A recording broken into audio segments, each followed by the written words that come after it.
is here, so. Coaches.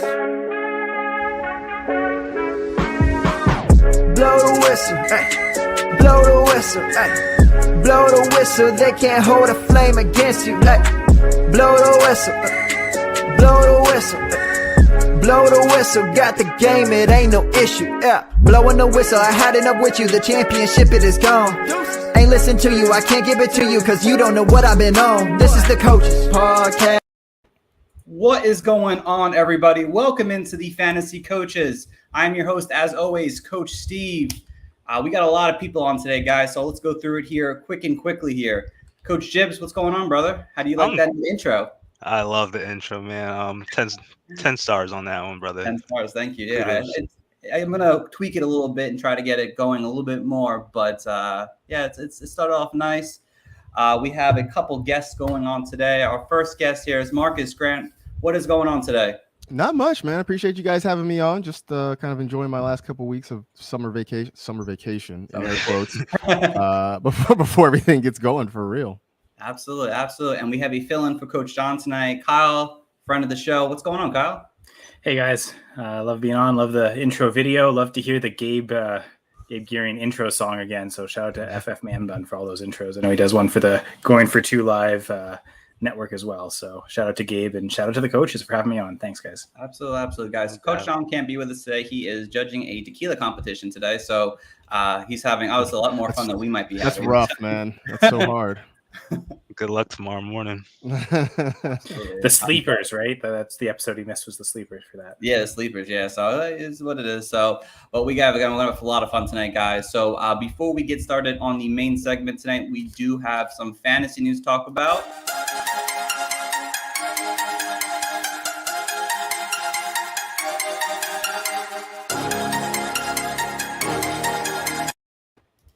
All right, guys. So, of course, I have my slideshow today. There's not a lot of fantasy news. This was pretty big today. Leonard Fournette supposedly weighing in nearly close to 260 pounds. I know that was a big fun to talk about on Twitter.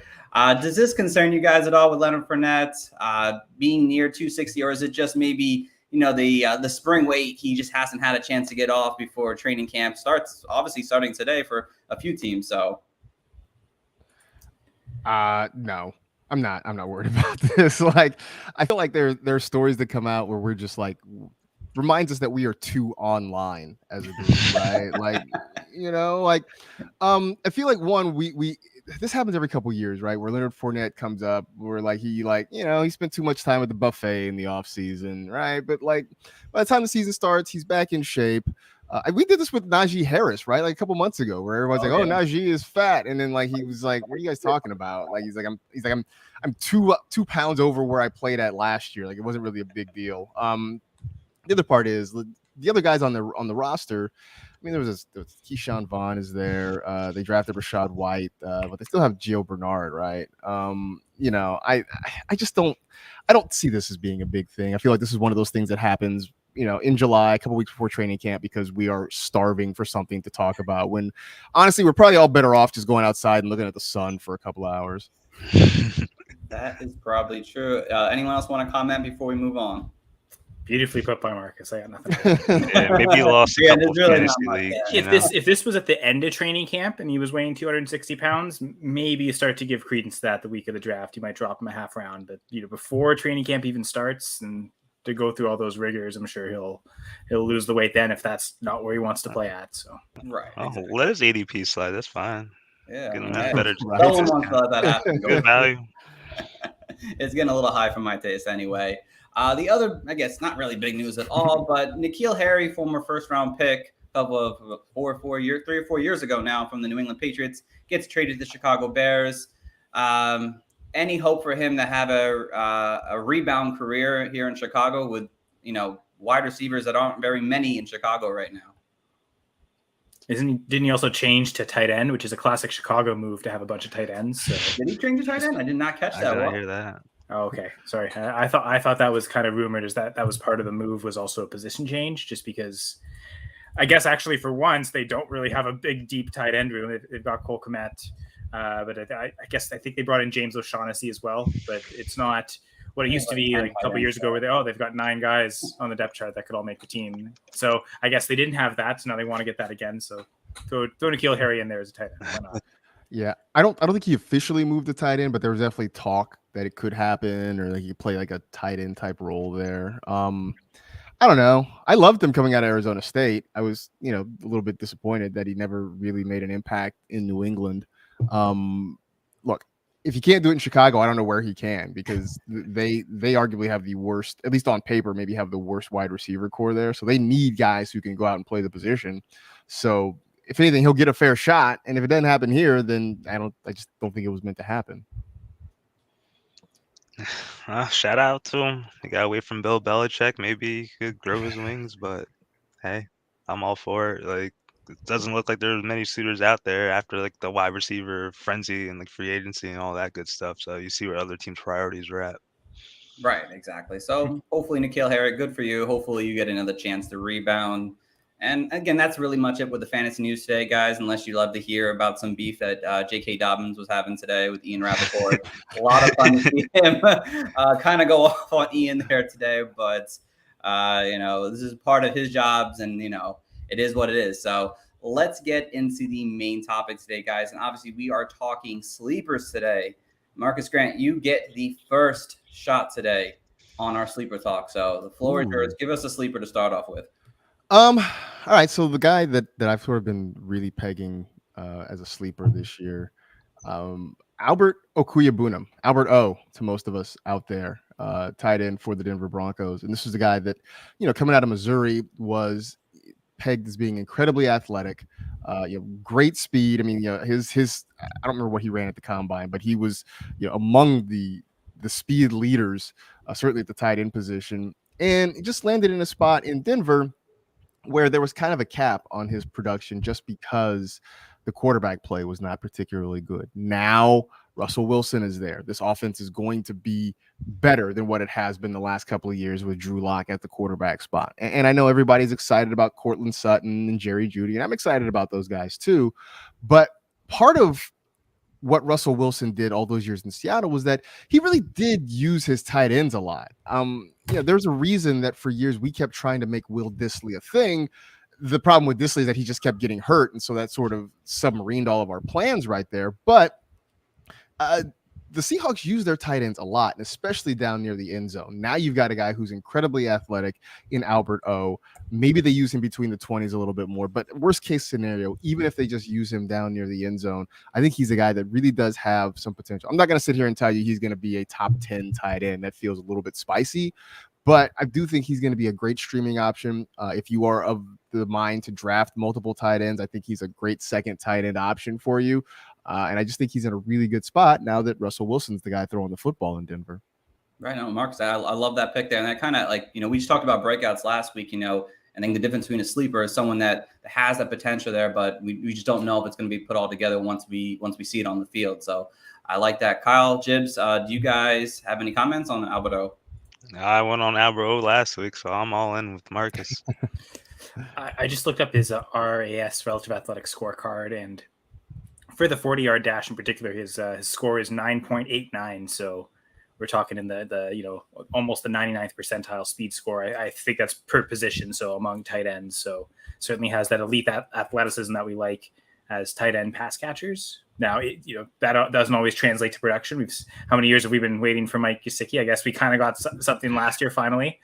I do have Alberto in my oldest dynasty league. It's a salary cap contract league, and it was a free agent auction acquisition from Alberto, and I took Okwuegbunam just cheaper than other tight ends, but maybe not more than the minimum. So I kind of invested a little bit more than I like to. I can't cut him for free, so I am banking on him. Going to have to play him every week there. So I do hope you're right, Marcus. Exactly, and honestly, I'm in one of the Scott Fish Bowls, and I saw him go, I think, in the double, middle of round 13, 14.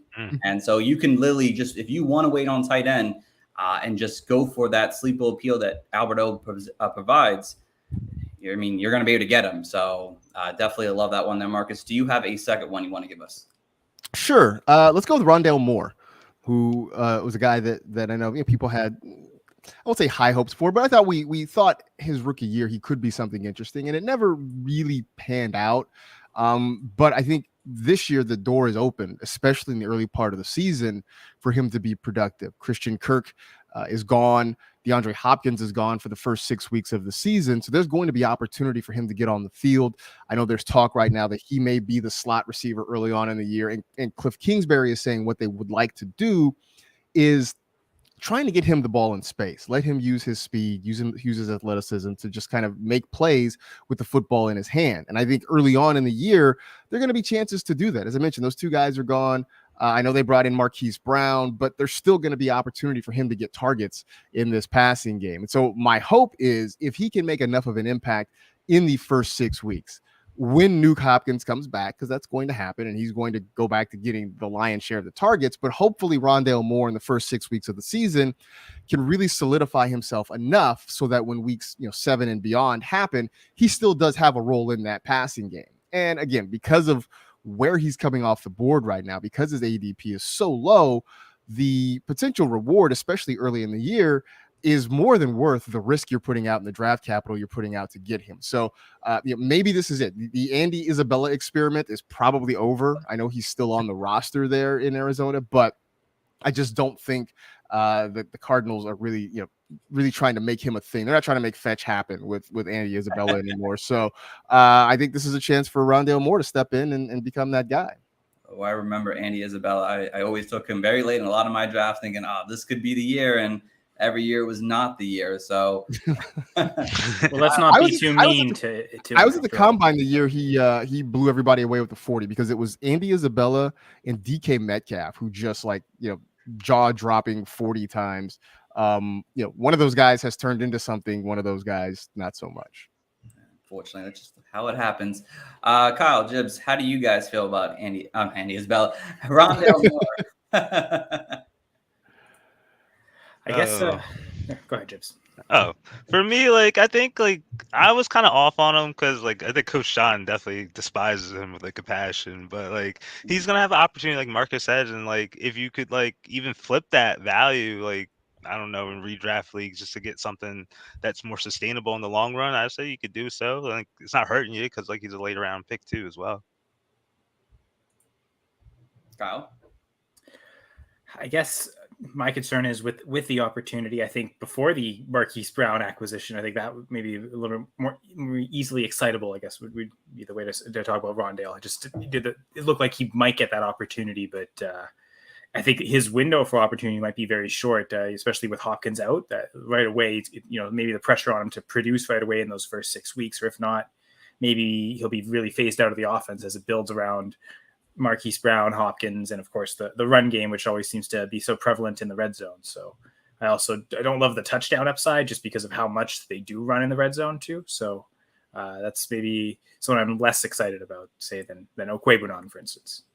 Right. I think it depends how creative they want to get with Rondale Moore. I mean, they're bringing in they bring in Darrell Williams, who's a kind of a pass catcher, could kind of do that short yardage that I thought maybe Rondale Moore could do after Hollywood Brown had been traded there. I was like, all right, well, maybe he'll do the shorter passes here. So it'll be interesting to see. That first 6 weeks is going to be a big calling for Rondale Moore, I think, in his early career, because if he doesn't do anything, I mean, there's no hopes that someone's going to want to keep them on their fantasy team for the rest of the season. So Rondale Moore, hopefully you can kind of make a name for yourself early on, because if not, I mean, we're going to have another Andy Isabella on our hands. We do not want another Andy Isabella on our hands. Which, the way you're describing that, to be fair to Marcus, is why he's a sleeper. Right. It is someone that you'll know right away. You'll see, is he getting immediate usage in this offense or not? And you can easily cut him within the first 2-3 weeks. And I know we'll talk later about draft strategies, and that kind of enters into one of my draft strategies in particular, the ability to be flexible those first few weeks when you need to pick up key waiver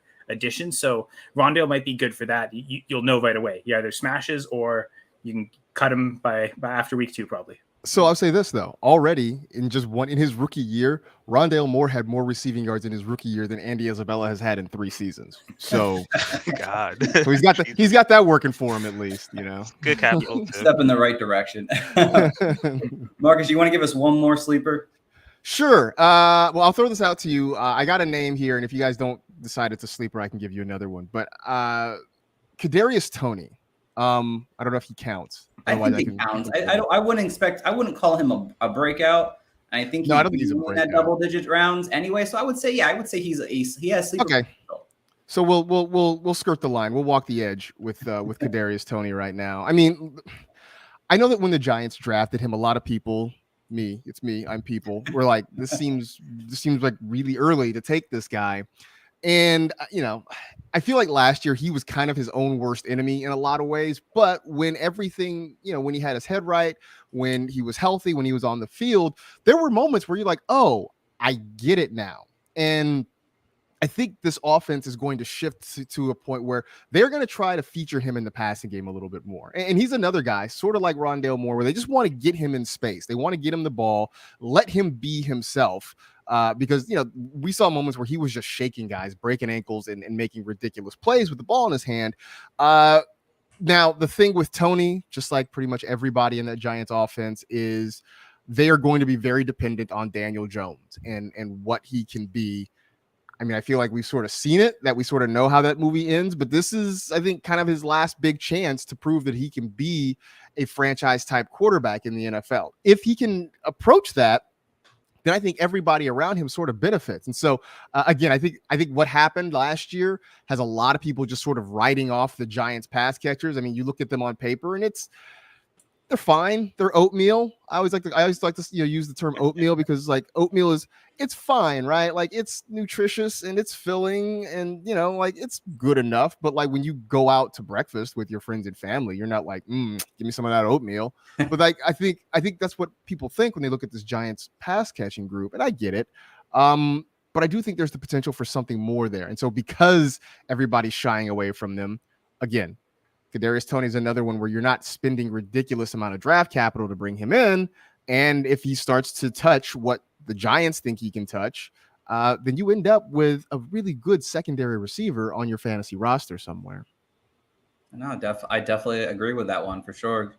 Jibs, Kyle, how do you feel about Toney? I'm going to jump in and almost hijack this segment to not just talk about Kadarius Toney, but I'm going to enter my first sleeper into it, which is going to be Kenny Golladay, actually. But for a lot of the same reasons, a lot of the same price Marcus is talking about, they're both kind of cheaply attainable. And you could even add Wan'Dale Robinson, the rookie, into there and kind of, pick your poison. Whatever Giants wide receiver you think is going to be the wide receiver one, they're all at a price where you're going after wide receiver threes, wide receiver fours even. So I think the cost for all of them is great. I know for myself, I'm doing some touchdown prediction. Just trying to figure out where individual teams but also individual players the touchdowns are going to come from this year. And right now I have Golladay leading the Giants in receiving touchdowns with 4, Barkley at 3, and then everyone else at 2 or less. Now I know what enters into that is pass production is a big part of that, and Galladay's especially touchdown production was really good in Detroit. So I do wonder, is Golladay does he have the wrong quarterback, the wrong type of quarterback? Is Jones, it seems like he's a good down the field thrower, but is he not necessarily going to throw contested catches, which seems like Golladay catches a lot? So does the type of receiver, the type of receiver Toney is, Marcus, does that enter into, you think that works better with Daniel Jones? I think it does. Now my question back to you is, any concern that Toney and Wan'Dale Robinson are too much the same guy, and that maybe hurts one or both of them, because it seems like they're sort of maybe not clones of each other, but very similar, at least stylistically, to each other. They'll succeed kind of over the middle, short areas of the field, kind of after the catch usage. Yeah. So, and I think that maybe that's why I've got them split with 2 receiving touchdowns each. I didn't know kind of where to put that production to one or the other. So, yeah. Coach Gibbs, you want to circle both these players around here for you? I want to circle them all. I had Kenny Golladay as my sleeper as well, so kind of thinking of like, but the guys you're getting them for dirt cheap, basically peanuts, like 129th overall. You're getting basically a potential wide receiver 1A on or 1B on the offense in the 11th round in fantasy drafts. Like if you're doing like a 3 wide receiver league, that's some good insurance that you're not really have to pay a good premium on. And he led the team in targets last year. I know they were all in and out, but that still kind of says something, as pathetic as the Giants were. But they're looking pretty good and they're on the right path. So I have some optimism. Wait, Jibs, what's on your shirt there, my guy? What Coach is that? Jibs. So you got an actual shirt. I love it, man. I did not know you had that. I love that. I love that. That's it. I love it. I love that. I got to get one, I guess, now. But I think both these players, like, they fall in that category for sure, because there's potential for, Kenny Galladay to get back to that form he had in Detroit. And I think we saw glimpses of what Tony could do if he's able to stay healthy. And I think all these Giants wide receivers have an opportunity to, at one point during the season, to be the number one guy, because the injuries. I mean, Kenny G has continuously been injured over his career. Hopefully Tony isn't a guy that's going to be injured in his NFL career. So I kind of do like him a little bit better. Sterling Shepard is a fan favorite of mine, but he gets injured every single year at this point. So really don't know. And I think Darius Slay, kind of put himself out of the running of favoritism with Daniel Jones, it seems like, because he's just regressed over his time in the NFL. And so I think Tony gives you the biggest impact. Well, maybe Kenny G kind of gives you a solid floor, possibly, if he can kind of get back on the same foot as with Daniel Jones. So I like both these guys. I hope one of them goes off. Someone's got to go off, right? Someone just can't. There's got to be someone that actually produces, hopefully, in this offense compared to what we saw last year. And I think it comes down to if Daniel Jones can stay healthy at this point. So I have Daniel Jones throwing for 20 touchdowns. Does that seem too low? Does that seem too high? That's not satisfying at all. Yeah, it's just like, I don't know if it's too low or not, but it hurts my soul. Is he rushing for some? I think 23. Yeah, like that seems it's possible. 2 or 3. What did I have him at? I think 3 rushing touchdowns last year. I mean, I don't know if Daniel Jones has it in to throw 35 plus touchdowns in a season. I think he had 24 his rookie year, but he hasn't eclipsed 20 since. I think that's what I had looked up. So it's 20's kind of almost in the middle range. I'm projecting him at his career average touchdown rate, which is 3.5%. Maybe Dable helps him get to the 4%, and then he'll get up into the mid 20s. But I don't know. I mean, I'm surprised he actually has another shot, to be honest. The way the NFL works today, I feel like if you don't do it in the first 2 years, I mean, you're just not making it in the NFL. But are the Giants just that much of an old school organization that they're not because they're one of the oldest NFL franchises, but it seems like also old ownership kind of, they like it done a certain way, and that they'll follow kind of old convictions and not kind of go in with the new school. Fall on the sword.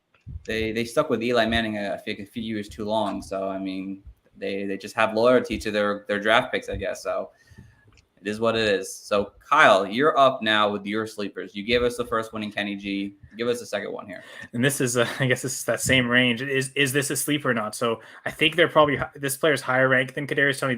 You actually might say no to a sleeper, but does Juju Smith-Schuster count? I think in a new spot. A new offense. I think there are a lot of unknowns there. Potential there. I think it's possible.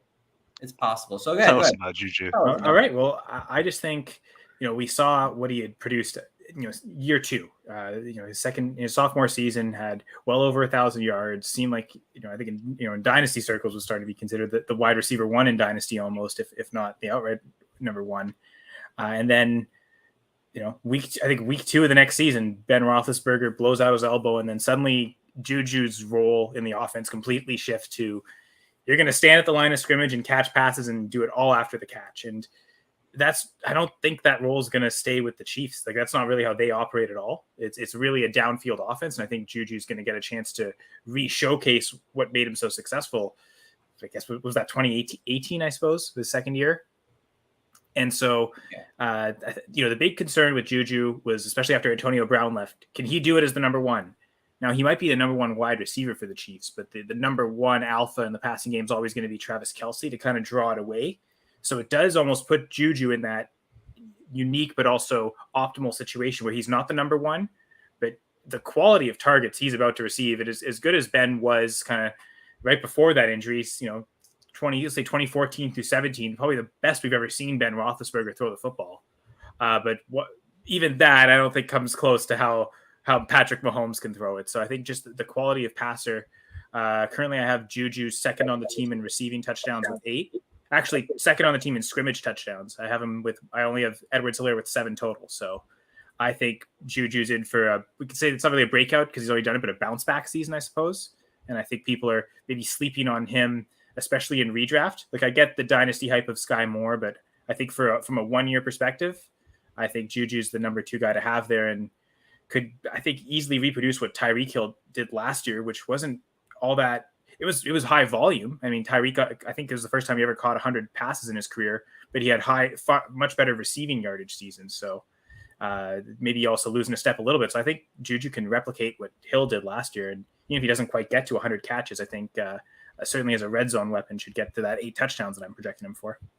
Right. And the more you kept on talking, the more I thought about it. I was like, when it comes to Juju, there's so much uncertainty with that Kansas City offense there because we really don't know who's going to be the true wide receiver one outside of Travis Kelce. Is it going to be MVS? Is it going to be Sky Moore? Is it going to be, is Mecole Hardman finally going to show something and be the guy we've been waiting for the last 3 years? So the way that Juju's going, I think he's going in around between, if I'm not mistaken, like 7 and 9 currently right now. There's big potential to have a big season, but like there's just so much uncertainty that I think he's going lower in drafts because no one really just knows what's going to happen at the end of the day with this Kansas City Chiefs passing offense. That I think he falls in that sleeper category. So I do like that one there, Kyle. Marcus, Gibbs, how do you guys feel about Juju? So what I think works in Juju's favor is, as you mentioned, I mean, obviously the quarterback upgrade going from, a end of career broken down Ben Roethlisberger to Patrick Mahomes, very much in his prime. But I think with that also comes just him being more of a downfield option. We had sort of joked amongst ourselves that Ben turned Juju kind of into a tight end more than anything. And you look at his air yards per target, sort of bears that out. I mean, the last 2 years, 2021 it was at 6.5.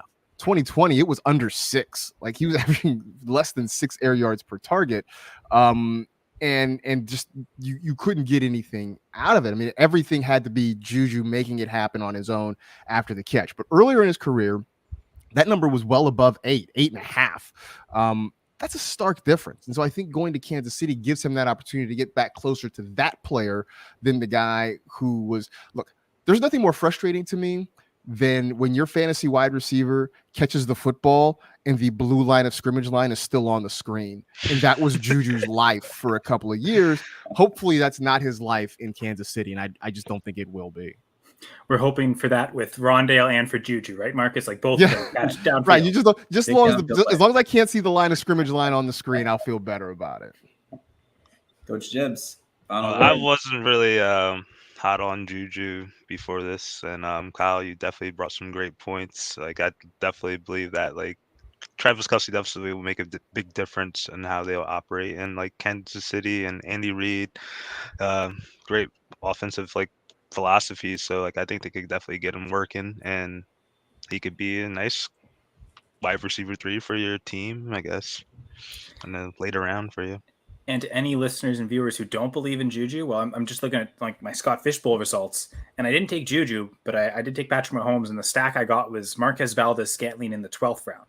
So, I mean, that could also maybe count too. If you don't believe in Juju, it's probably because MVS is probably going to take that role. I just really don't believe in Hardman. I think there's a reason those two free agents and they drafted Sky Moore. They're saying they don't really want Mecole Hardman as a featured weapon in the offense. So I believe in all 3 of those guys ahead of Hardman. I don't know. Like, I see Hardman as clearly the 4th wide receiver there. I don't know. Am I selling Sky Moore too high as a rookie? But no. I think at least for fantasy, I think the Mecole Hardman dream is over. I mean, to the point that Byron Pringle was more of a thing. Yeah. Marcus Robinson had a shot at one point. Then they tried to resurrect Josh Gordon. He's still there. Actually, I'm pretty sure he's still on the fact that he's still there is mind blowing. Does he count as a sleeper too? No, man. It's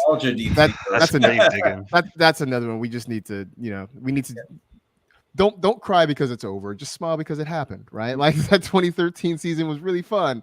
It was also 9 years ago. Like it's time for us to move on. For sure. That's crazy. That's so long ago. All right, Coach Gibbs, you are on the clock now, my friend. Give us your first sleeper. I only got 2 since we talked much about Galladay, but I'm going to go with Isaiah Spiller, and I think it's inconceivable that the Chargers probably don't want to give Austin Eckler workload close to the 300 touches, and due to his slighter frame, like other NFL running backs, but he had 276 total touches last year, and his second closest before that was in 2019 with 240. So I think that's where Spiller comes into play. We've seen them do Josh Kelly. We've seen them do Larry Roundtree. We've seen them do Justin Jackson. He didn't re-up Justin Jackson's contract. So it kind of points in the direction I feel like Isaiah Spiller has a good shot to be the RB2 on the roster and probably supplant some of Eckler touches in short yardage situations. But obviously, this is kind of going to go with like a handcuff plus philosophy. Like I think like eventually, like once he gets his feet settled in the NFL, I think he could develop like an 8 to 10 touch kind of thing, and then kind of take off from there. And then I don't think he's going to be a rock star running back, but I think if the situation does come and Austin Eckler were to get injured, I think he's just a guy you should monitor and pick up in drafts. So that's why he has some sleeper appeal for me. This is why we do a podcast together, because I completely agree with you.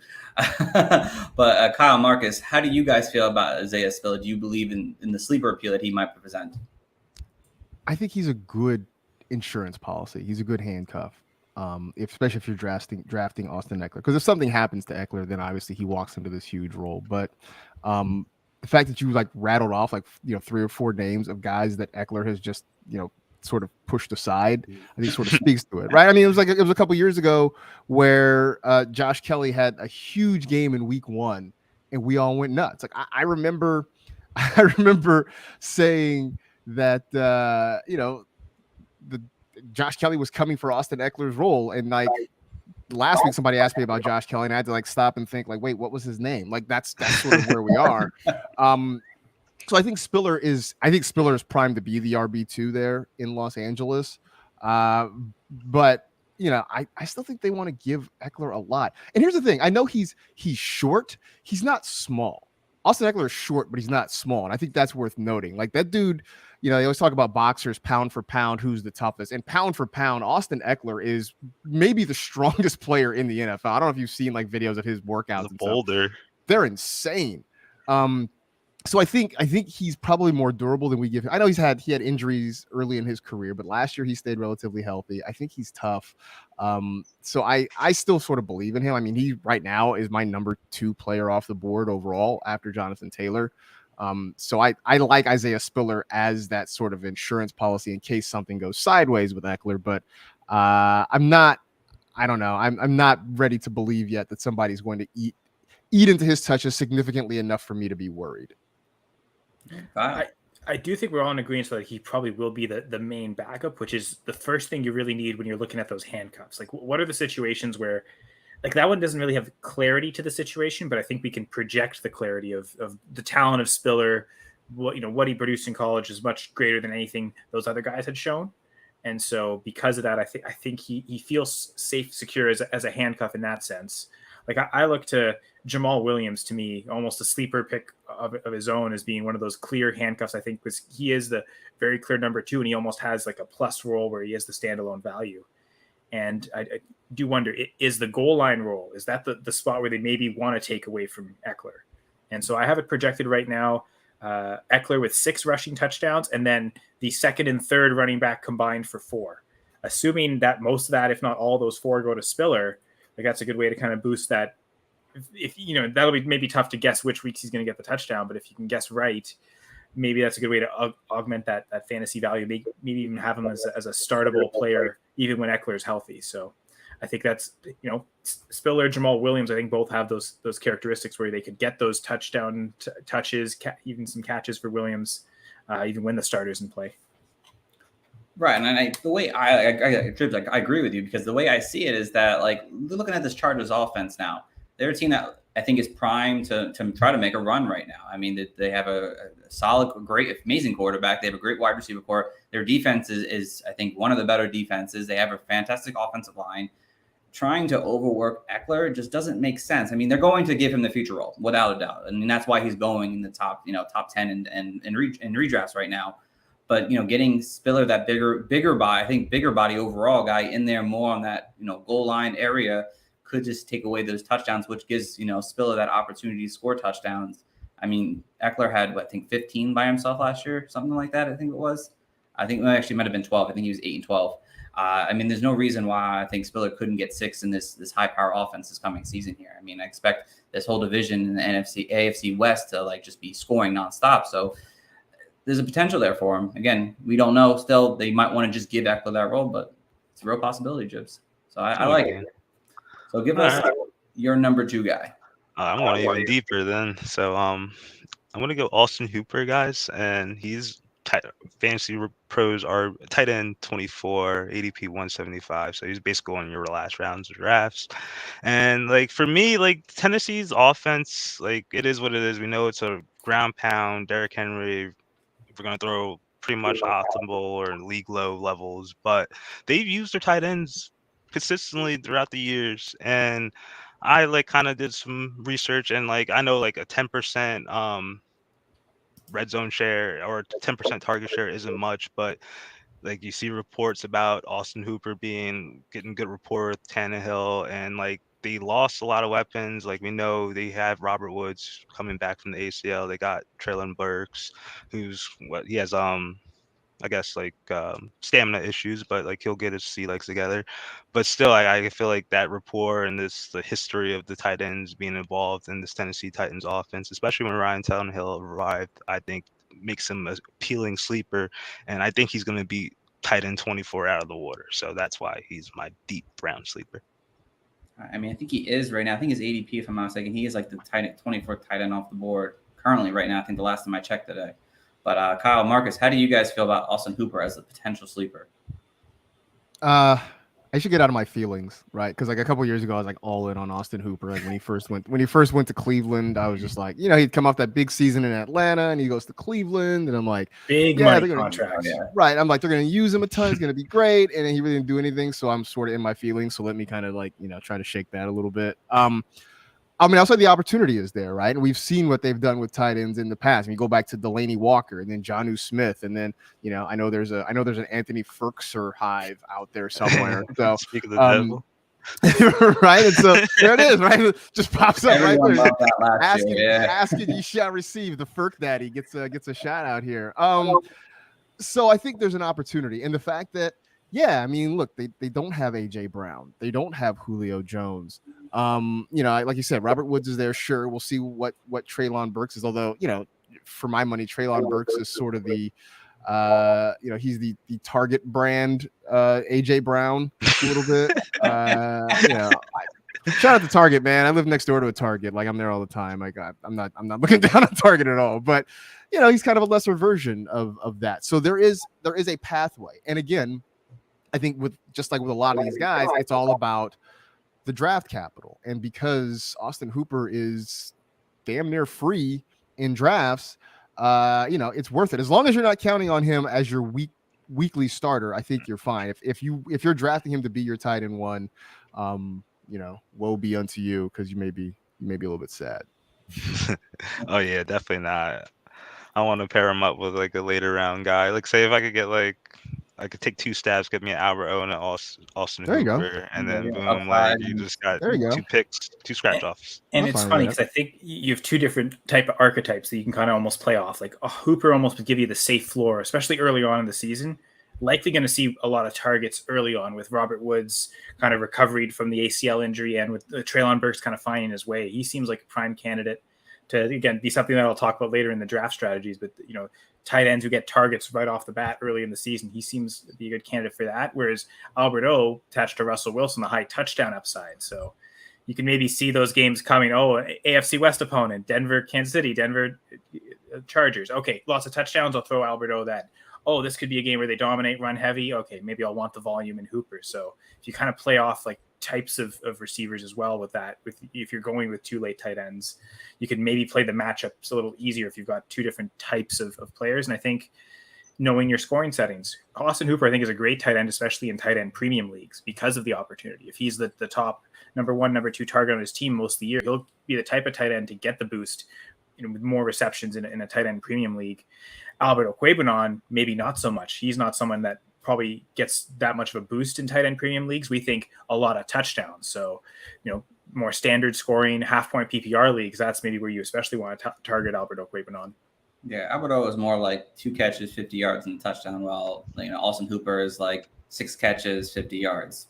Like that's the way I kind of see with both these guys. But Jibs, I love this pick, and I really wanted Hooper in my Scott Fishbowl, but now I'm stuck with Adam Trotman as my tight end. Really just came to position, and someone took him from me 2 spots before I was going to get him. So shout out to that person. But I think there's a QB upgrade there. I mean, I think Ryan Tannehill is a solid quarterback. He has been the last few years in Tennessee.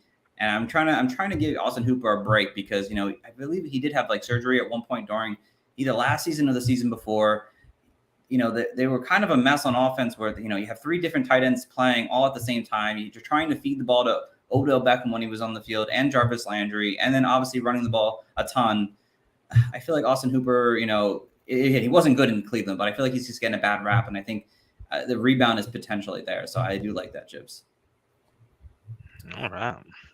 Yeah, man. All right. So I have my 2 guys here, and I'll start with the first one here. And my first one is Deontay Foreman currently right now. And, he just signed a 1-year deal with Carolina Panthers. And I feel like there is potential to have a sleeper appeal, especially in those later rounds. I mean, he was someone who I think coming out 2018, I liked it coming out in Houston a couple of years ago. And then fortunately he tore his Achilles and kind of just, disappeared the last few seasons because, those things are really hard to come back from besides, when Cam Akers does it. But, this past year when he got an opportunity to be the bell cow guy that I thought he could be, from weeks 12 to week 18, he was RB 15. I mean, he had 300-yard games. He dominated like for the Tennessee Titans and played well. And they brought him in for a reason. Chuba Hubbard, was very inefficient his rookie year in Carolina. And they clearly wanted to bring another back there that can be a little bit more efficient. And Deontay Foreman was. And we all know that CMC, we don't know what exactly we're going to get out of him. But I know there were rumors about him seeing a little bit less work here. Maybe they try to use Foreman a little bit more. Again, CMC is still going to be the bell cow guy, but maybe they try to use him on earlier downs more to give CMC that opportunity to be fresher and healthier on those passing down situations where he thrives in. And, in the later rounds, I feel like he has that opportunity to be a sleeper type. So I don't know how you guys feel about Foreman, but. I mean, I think, and this goes to, I know we're going to talk a little bit about draft strategy too, because I think these sort of go hand in hand. Is when you're looking at a guy like Deontay Foreman, you are looking at what his potential opportunity can be, depending on how things kind of shake out in front of him. And you're right. Last year in Tennessee, he did a pretty good job when they were looking for somebody just to fill in for Derrick Henry, and I thought he did pretty well there. So depending on how the Panthers want to shake out their offense. And look, I know people don't like watching preseason. I don't like watching preseason. I'll be honest with you. Like I have a son. I'd rather go outside and teach him to ride his bike than watch, a bunch of dudes who I don't know playing football. But it's at least worth paying attention, right? To see how the Panthers are going to split up some of their opportunities this year, right? Like I would be surprised if we see McCaffrey much, if at all, during the preseason. So that'll give us a good look at what happens with Chuba Hubbard, with Deontay Foreman, with everybody there. And I think that's going to be key to pay attention to, because whoever gets that number 2 job is going to have a whole lot of fantasy value. Yeah, just maybe like Spiller, where we kind of have to project it. Although with Spiller, I think we kind of more easily see it like he's going to be the guy. Maybe Chuba Hubbard is maybe better competition for that than, say, Joshua Kelly, Larry Roundtree. So it is one where maybe there is easy way to figure that out, though. Like Mark is saying, maybe the preseason might actually reveal something there for us in terms of who's getting the start, who's getting a lot more carries between those two in particular. I need a little time to simmer on that. Where's he going though? Currently, he's going later in drafts right now. I think he just moved. I'm doing like a ADP riser and faller right now. He just moved up like 20 overall spots. I mean, I think he's still like in. I think he's 179 now, if I'm not mistaken, over on Fantasy Pros ADP currently. So I mean, he's still going pretty low. Round. That's like I said, 15, 16 rounds. So there's potential there. I know there's some things that have to happen between town, but I'm going to take a shot on him if I can. So, and on to my last guy. I feel like we need to talk about a quarterback. I know nowadays, it's been the last couple of years, I feel like it's taking a quarterback in the late rounds just seems to be a bad situation. Besides, maybe Kirk Cousins if he falls for some reason in the late rounds. But there's been a couple of years since we've seen a quarterback kind of take that big step. I know Pat Mahomes did a couple of years ago, and Josh Allen did it 1 year. But Davis Mills, I want to talk about here as a potential sleeper this season here. And I know he basically has a 1 year window. This is it. If he plays poorly, he's probably gone, and the Texans are going to draft one of the top QBs in next year's draft. But he was surprisingly pretty decent overall for me as a rookie for what he had around him. I mean, he had like no run game, no wide receivers outside of Brandon Cooks. But I mean, the situation for him got better. I mean, Marlon Mack, we don't know. Hopefully he can take that Deontay Foreman approach and be good after taking 2 years off, not 2 years off, but 2 years away from his torn Achilles. Dameon Pierce, a lot of people seem to like, and he's getting pushed up draft boards right now too. So there's improvement in the run game is there. And then you have Brevin Jordan, who hopefully takes another step in his development overall as a potential tight end in the NFL. Again, he's still raw coming out, but there's potential there. We saw it at points last season. And then you obviously have Brandon Cooks.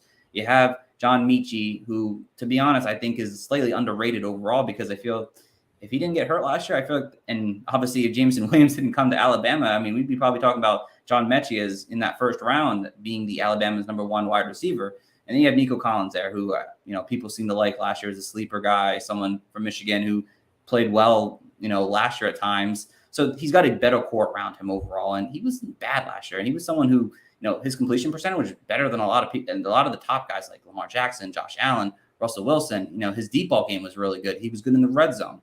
He's 7th best overall completion versus man in zone. And then look at his schedule, guys. I mean, you got the Raiders, he's got the Titans, Philly, New York, the Giants, the Commanders, Miami is pretty good secondary. The Browns, the Cowboys, the Chiefs, the Titans. There's potential there for him to play well next season. And they're obviously going to be behind in games, so he's going to have to throw the ball more. He's definitely one guy. Again, you're probably not going to just be hit. That's not going to be your QB1. You're going to pick him up as your QB2 and see what happens there. But there's potential for him to really do something really well this year. I don't know how you guys feel about Davis Mills. I liked him. I wanted him in the Scott Fishbowl, but couldn't get him. A couple picks before me once again, but I've been saying that I can make a strong case that he was the best rookie quarterback in the league last year. yes. I know statistically and on field, wins and losses, Mac Jones, his numbers were better. I get it. But when you sort of factor in everything Davis Mills had to work with, the guys around him, the situation he was in Houston, I think he was the best rookie quarterback in the league last year. So I don't think that's ridiculous. I will say, sort of to go hand in hand with that, another guy I probably could have mentioned as a sleeper. I mean, I'd put Dameon Pierce there because very few things are settled in Houston offensively. Like, they like Mills and they're going to give him every opportunity to be the starter. I think they going to want to see what they got and if they can build around him. Brandon Cooks is the wide receiver 1.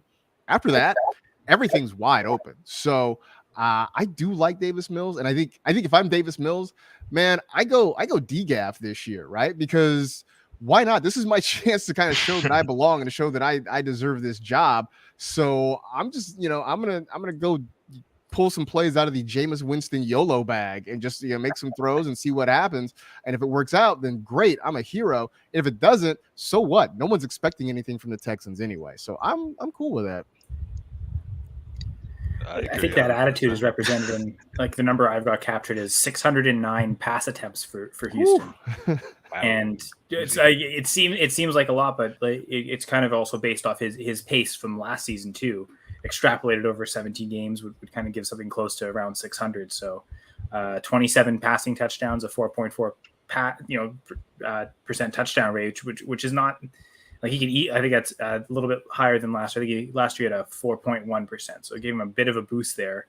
But yeah, looking at those numbers, volume wise, he should finish as a top 24 quarterback based purely on volume. And if he has any type of efficiency whatsoever, guys like Nico Collins, Brevin Jordan, Dameon Pierce, as young players step up. Yeah, good efficiency with volume. Should definitely even finish as top 20, maybe even close to top 15. Yeah, and I'm gonna take that year ending consistency he had towards the end of last season. Plus, he had a lot of people in and out with COVID. There looks like they kind of patched up some things. So I think he definitely could have even a better step forward this year. He had my boy Chris Moore starting at one point. I mean, I don't know how many y'all know Chris Moore, but he had a nice little story there. But come on, he's got better weapons now. I'm hoping for the best. So that is going to end our sleeper section of the show, guys. We do have one more section real quick for our guests both to speak real quick. It's about draft strategies for this coming season, kind of what they kind of look to do, whether maybe they take running backs early, whatever it may be. Kyle, since you mentioned it first, I will let you go and say what your overall draft strategy for redraft season is. Yeah, I've thrown enough references there. I'm not necessarily too fond of the tight end position, and this strategy almost works great for it because you're basically going to ignore large portions of the position. And the idea is, grab one of the early guys. And I think this year the case would be Travis Kelce, Mark Andrews, spend a second-round pick on them. That would be kind of maybe even a first-round pick on Kelce in terms of where you need to get them. So you can either go with that, and if you do decide to go with the early route at tight end, maybe it's Kittle or Pitts in the third, even Waller, Hawkinson later, fourth, fifth. I can get behind them. Even I like Dalton Schultz too. But once you get past that list, I see a lot of tight ends. I look at Dallas Goedert, for instance, a guy I really want to avoid who's going in that 6th, 7th round range, almost to be drafted as an every week starter. I think he's someone who's really hurt by AJ Brown coming.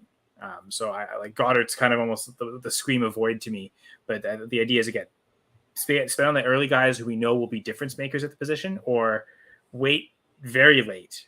You've already mentioned guys like Okwuegbunam. I think Austin Hooper is a great candidate for that type of, just, if you're not going to go early, wait late and draft your tight end there. And the idea is, I want to be able to move off that tight end. Or if, Jibs, you mentioned it, draft 2. If you're going to ignore the position, just go really late, just draft 2. But also make it so if someone's showing early, if there's another tight end that's getting targets and getting a lot of catches early on the season, I found those tend to stick. Anyone who picked up Dalton Schultz, I know a particular league where I won the league last year, where I picked up Dalton Schultz after week 1. It's again, another salary cap contract league. I put the minimum bid on him and had him on my roster the whole year at the minimum price, and he was nice. He was a top 3 tight end. So Logan Thomas, Robert Tonyan, especially Logan Thomas showed it early. I believe week 1 of 2020 had a bunch of targets and catches. Marcus, you mentioned it earlier, Delaney Walker, his breakout year in Tennessee, it started right from week 1. So look for those early indicators at tight end, the guys that are getting targets. And if there's any guys on the waiver wire, free agents, pick them up early. And that's why it's, again, early or late with tight ends. And again, the reason late is I want to be able to drop that guy if I'm wrong about the tight end and there's someone who's doing better. And it seems inevitably we will be. We'll always miss a tight end every year that creeps through. So be flexible with those later tight ends. If you're not going to get the elite studs, don't worry about them in the mid-range. Take them in the late range and be able to move off them early. All right. I love it, Kyle. I love it. And sorry, the one thing I want to add to that, if you do spend up early on the tight end, don't get the backup for that same principle. We'll be able to find whoever your backup tight end is. If I'm going to spend a first-round pick on Kelsey, I want to maximize my depth at running back, wide receiver, and if it's super flex quarterback, and not bother with drafting a backup tight end, knowing I'm never going to play them. I'm never benching Travis Kelce, never benching Mark Andrews. So might as well wait a week or 2 before their bye week, look for their replacement then, and then just drop them once that bye week's done, because you're riding out those studs every week. Agreed. Thank you for that, Kyle. And Marcus, over to you, my friend. Yeah. First off, I'm big on spending an early round pick on one of the top tight ends, because it just, there are, I think, 4 or 5 guys at the top, maybe 6 that you can feel really comfortable with. After that, it really is a roll of the dice. So I've been all about the last couple of years just trying to get a quality tight end early, just to take that sort of headache off my plate. I do think this is a year where you can wait even maybe longer than normal on wide receivers. I think it's important early to make sure you get a quality running back, because there's the elite guys at the top. So I think if you're in the first 4 or 5 picks, I think you almost have to go running back. I guess maybe you can make an argument for Cooper Kupp or somebody like that, but I just think because there are so few workhorse running backs now, that I think it's hard to avoid one of those. But even in the first couple of rounds, I think you're just seeing there's such a drop off maybe after the first 15 or 20 running backs that it's hard to avoid that position and wait and come back around and get it. I saw some conversation recently that the RB dead zone, which in the past had been somewhere in rounds like 3 or 4, maybe it moves a little bit later. Now it's somewhere in rounds, 4, 5, and 6. So I think that means you have to go and make sure you get one of those guys, at least one of those guys, maybe 2 if you can, depending on what your draft strategy is going to be. The other part of it is, if you're talking about the last part of your draft, you're looking late in the last few rounds, and this isn't necessarily new, but I think it's worth reminding people, is it's important to sort of draft for upside. I know it's easy to kind of fall back on familiar names, guys that you've been seeing and been drafting for so many years, but a guy like Jarvis Landry is not really going to get much for you. He's a guy who right now is probably a lot better real football player, and he's a much better locker room guy than what he's going to give you in fantasy. So why not take that and look for maybe a young player on a team that, look, a guy like, Garrett Wilson's, I don't know how long he's going to be there, but a guy like that who's on a team that's probably going to be playing from behind, where they're going to have to throw the football a lot. It's going to have a lot of upside because a lot of targets are going to be there. You want that guy that at least the possibility for big things are going to happen, as opposed to the guy that we've seen the movie before and we sort of know how it ends. I kind of want the guy that I don't know how things are going to turn out, and maybe there's a chance for something. Because again, if it doesn't work out, then you just you quietly shuffle them back to the waiver wire and you pretend it never happened. But if it does work out, then you really do have something on your hands, and on top of it, you can just crow about it to everybody in your league for time immemorial. Instead of Landry, go for Landry's teammate Chris Olave, right? There you go. That's it. That. Definitely love that. Perfect. All right. I love the draft strategy, guys. I know some of my draft strategies kind of filtering with your guys', so I love that a lot. But we're going to wrap the show up tonight, guys. I appreciate both of you jumping on tonight. It was a lot of fun talking with you guys fantasy. Kyle, I'm going to let you start first. Anything you want to mention you guys got going on over there that you want to mention? Yeah, so first off, I'm on Twitter at Senra Says, and I'm part of two teams, fantasy football-wise, with Going for Two. I already kind of referenced with the hat for those who can see it on video. I do 2 live shows with Going for Two. One's called Press Coverage, kind of a one-on-one interview type show, sit down with people in the fantasy industry, get to know their careers in the industry, but also some of the other fun stuff, passion, music, movies, other things that they enjoy. So that's always a fun series. Guests always seem to really enjoy. There's some fantasy talk. We love fantasy. We can't help it. But to kind of get away from that and not be so fantasy football centric on a fantasy football show gets the appeal. But for those who really like the fantasy content, especially Dynasty, I'm also on the Dynasty Gambit. So press coverage is usually on Mondays, Dynasty Gambit on Thursdays, every 2 weeks, alternating with a bunch of great shows on the Going for Two Live network. For anyone watching live tonight, there's a show, the 2-point conversion. I believe they go on 10:30. It's one West Coast co-host. Actually, Marcus, you were on the 2-point conversion this year, I believe. Correct? Mm-hmm. So great Going for Two coverage, great shows. We have great guests like Marcus come on, so appreciate you joining us on the network, Marcus. Also met the Full Press Coverage. Forgot to mention that. A couple podcasts with them. Full Press Fantasy Pod, Full Press Packers Pod, because they have a Packers fan. So again, all that full press coverage content, everything again at Senra Says. And really appreciate the coaches for allowing me to come. Kyle does everything in the industry, that's for sure. Marcus, my friend, over to you.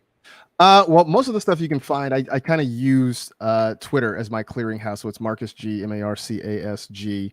You can check his stuff out there. If you don't know, I work for a little mom and pop startup called the National Football League. And you can find these. We have a YouTube channel. It's youtube.com/NFL Fantasy Football. But we actually will be coming back to TV real soon. NFL Fantasy Live. We'll have some preseason shows starting on August 15th. I think we're doing a handful of shows over the 2 weeks in the middle of August. Our regular season stuff starts on August 29th. But, in the meantime, we're still doing the podcast. It's me and Michael F. Florio putting out podcasts wherever you find podcasts. You can also download ours as well. So, check it out. Spotify, Apple Music, Stitcher, all those places. And like I said, we're doing stuff at YouTube. So it's youtube.com/NFL Fantasy Football. I have been sort of taking a TikTok break during the summer, but now that, I'm on the talk. It's funny. My wife used to watch TikTok and just sit on the couch and giggle, and she would show it to me. And they're all dancing videos. And I'm like, this is stupid. Who would do it? And now I'm all about TikTok. It's weird. But hopefully in the next couple of weeks, I'll start to kind of, gear back up on TikTok. So you can find me there. I wasn't smart enough to actually make everything one username. So it's at Marcus Grant there as opposed to Marcus G. But I think that's it. I think I'm in more places than the law allows. So you'll see me whether you want to or not. Yeah, if you want to sit there for hours just watching Marcus talk about fantasy on TikTok, it's going to be happening. So it's weird, man. I did some ones last year, or actually earlier this off season. Part of it's because I get bored and I come up with weird things. So I had a stuffed baby Yoda doll and a Godzilla T-Rex doll, and they were arguing about Josh Allen. It's a whole thing. Oh, let's go. That's great. It was wild. So go. If you're really bored, you go find and be like, man, this dude was really high. What the hell's happening? So, but yeah, that kind of stuff is there too. Definitely love it. Coach Gibbs, anything you want to mention before I wrap us up tonight? No, sir. Take us home. All right, guys. So appreciate you guys jumping on. I appreciate you guys, those who listened and will be listening afterwards once we post the show live. As always, please go check out our website at www.thefantasycoaches.com. We got articles. We have the podcast. We have my rankings up there. We have our, playbook stat sheets that are up there. And of course, if you're also on the website, check out our podathon that we're having August 16th and the charity leagues that we're having with it. We had a lot of fun and success last year with it for the Humane Society. And if you guys want to play and enter, please do so. We will be back next Monday, guys, again. And if you want to make sure that we're following what time we're going to go on, always on Twitter at Coaches Fantasy. You can find all of our content and anytime that we're doing anything. So we thank you all for listening. Tune in until next time, guys, and have a good one.